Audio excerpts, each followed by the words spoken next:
focus in a way shifts from how can I technically master this to how can I play it convincingly. And whenever I work on a piece, this is what I think of primarily. How can I play this convincingly? How can I make this sound as convincing as possible? Hi everyone, this is Danae, and in today's video I'm going to be answering a question that I get quite a bit. And that question is, do I only practice technique?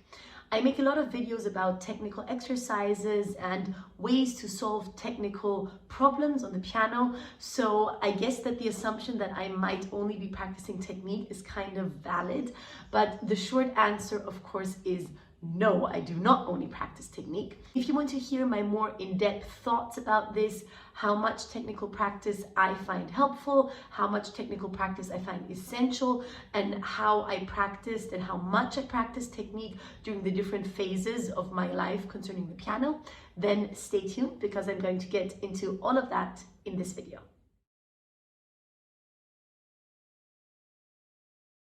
So when you start playing the piano, this is the phase, in my opinion, where you should be practicing technique the most. When you are a beginner, especially if you are looking to become a good player or even a professional player, building your technique is key to succeeding. You can have the best vision of what you want to express musically. If you don't have the technique to do so, you will not be able to do so. So in the beginning, technique is so important to practice, and also just practicing pure technical exercises is so helpful and something that I would strongly recommend.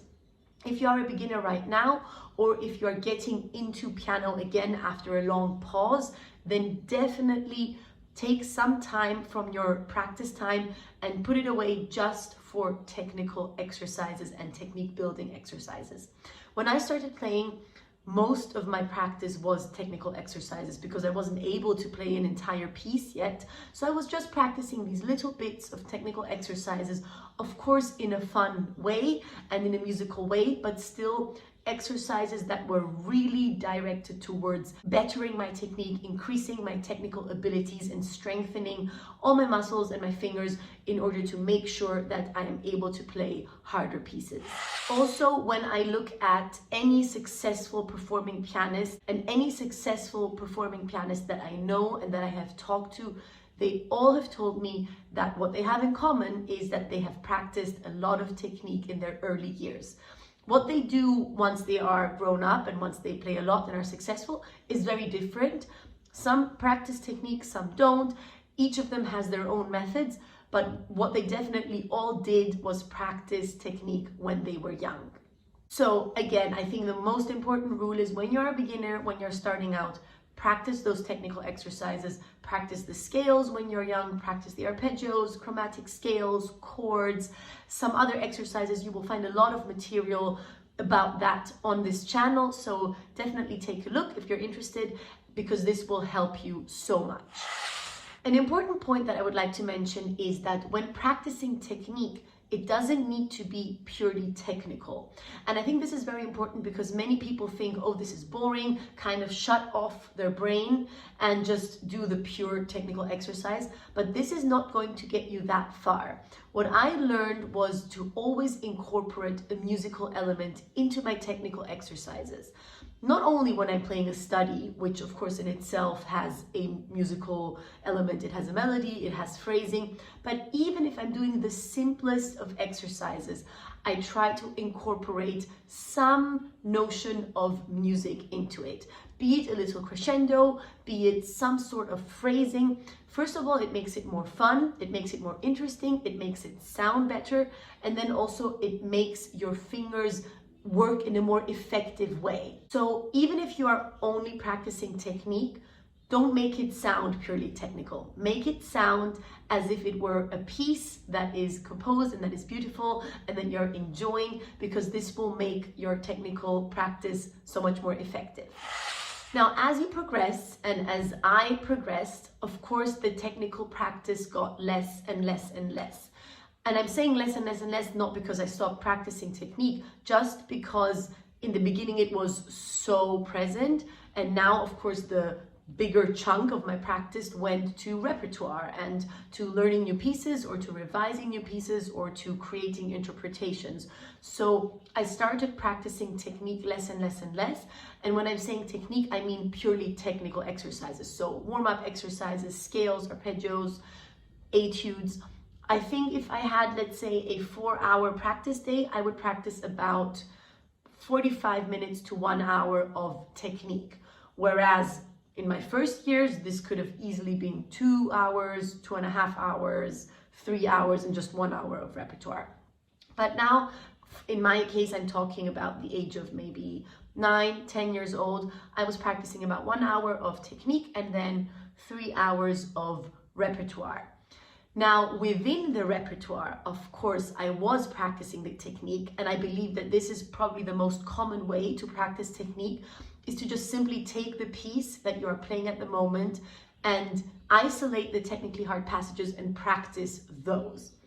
Many people do not call that technique practice because technically it's not a study or it's not an isolated technical exercise. However, I would definitely call it technical practice because if I have, let's say, a scale in a piano concerto and isolate it and practice it with different specific exercises, then of course I'm practicing my technique when doing that. So in a way, when you practice, of course, a lot of it is still technical stuff, even when you're very advanced and when you're mainly playing your repertoire pieces. From a certain level onward, when you are a professional or when you are simply very advanced and a very good player, of course, your main focus is the music, or should be the music, the interpretation, the message behind the piece, the feeling, emotion, atmosphere that you want to convey to the audience. So your focus in a way shifts from how can I technically master this to how can I play it convincingly. And whenever I work on a piece, this is what I think of primarily. How can I play this convincingly? How can I make this sound as convincing as possible? I am very aware of the fact that, of course, the only way that I have the tools in order to make it sound convincing is because I have the technique for that. However, of course, my main questions now are, which atmosphere do I want? Which color am I imagining? Which character am I imagining? Do I want this phrase to go to the second beat or to the third beat? Where is the highest point? Where is the most emotional point? Where is the softest point of the piece? So these are some key questions that I ask myself in order to make a piece sound interesting. So if someone asks me now, do I only practice technique? I would very strongly say absolutely not. Right now, I mainly think about the music and the interpretation and try to make it sound interesting, because otherwise my concerts would probably sound incredibly boring and no one would want to come if all I did was just play pieces in a technically perfect way. I think it's interesting to maybe put some anecdotes here that I've heard throughout the years. One is connected to Sviatoslav Richter, who, of course, you probably know, very famous pianist. And a promoter told me once in a big...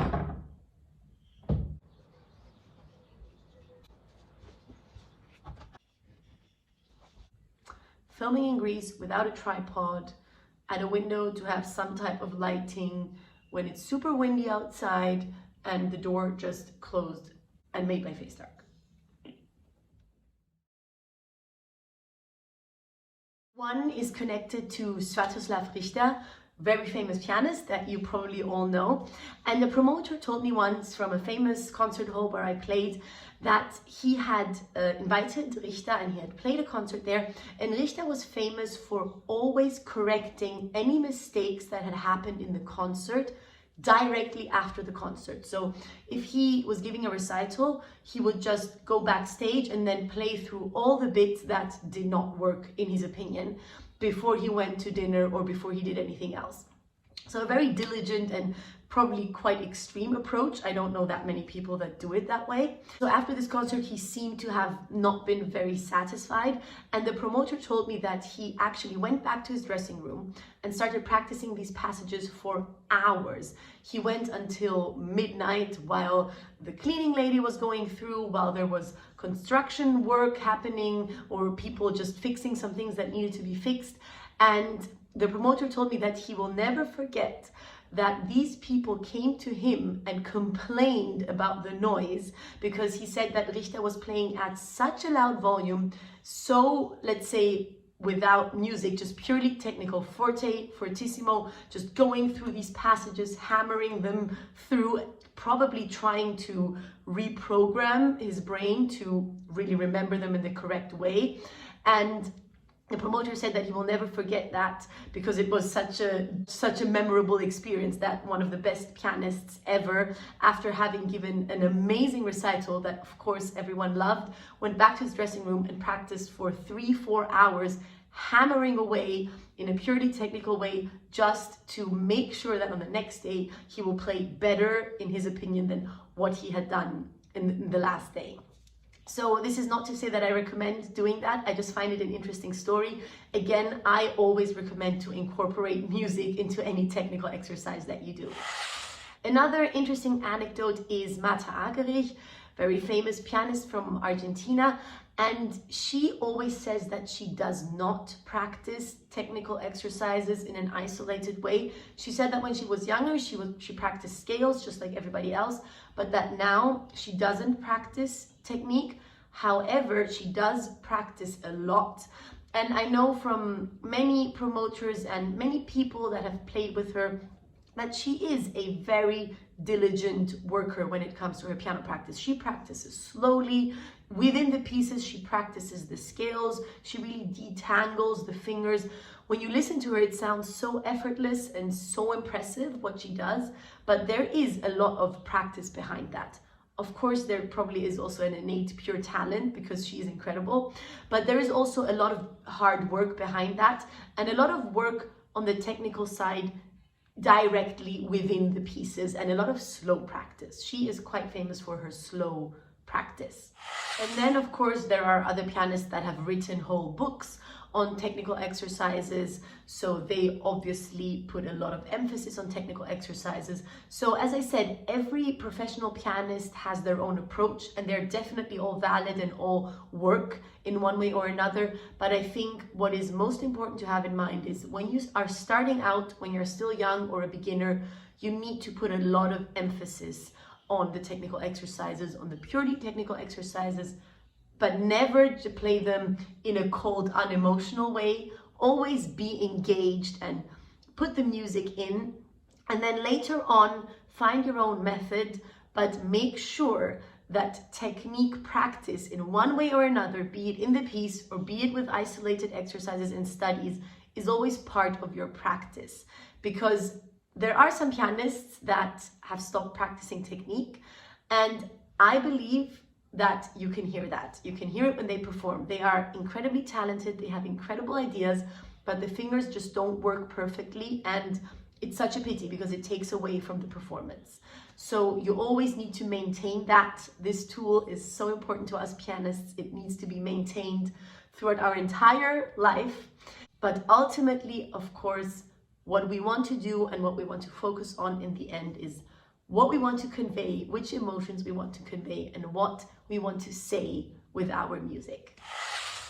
I hope that you found this video interesting. Let me know your thoughts in the comments down below. Let me know how much time you spend on practicing technique, because even in discussions amongst pianists, this is always very, very different. And I know incredible pianists that practice a lot and incredible pianists that don't practice a lot of technique. So let me know what your approach is to this. In case you are a beginner or an intermediate player and are looking for technique building exercises, I actually have a piano course that I published several months ago.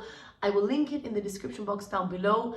There you will find in detail and in-depth technical exercises that will definitely increase your technique and make your practice more effective. It includes a workbook and different camera angles. So if you're interested, definitely check that out. It's going to be linked in the description box down below. And if you enjoyed this video, please leave it a like and subscribe to my channel. That would help me a lot. And I will see you again next week. Bye.